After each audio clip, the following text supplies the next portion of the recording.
后来，乡亲咱继续来看日本东京奥运7月23，也就是这礼拜5就要来开幕。中华奥运代表队坐下晡的包机，为松山机场直飞日本的羽田机场。行政院长苏贞昌亲身去送机，甲选手加油鼓励。院长讲，等奥运代表队回国，要来举办英雄的游行。 2020年的东京奥运会伫7月23这礼拜5开幕，体育署嘛直播选手伫松山机场集合的情形。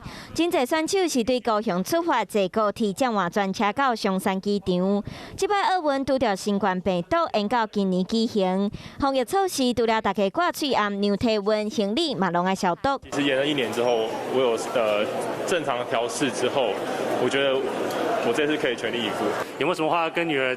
在出发前讲的，要乖，要听外婆的话，不要捣蛋。这摆是坐华航的包机，选手团队加上医疗人员，这摆包机大约有134个人。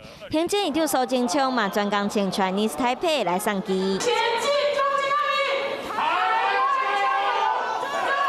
原本要做回去的东方嘛来送机，不过因为奥会后来限制开幕式，除了选手团队各个元首、政府首长会使参加，所以东方上尾也取消去东京奥运的行程。透早松山机场真热热，选手嘛拢真有精神、真有活力，嘛期待大家会使为选手加油，期待因会使有好的表现。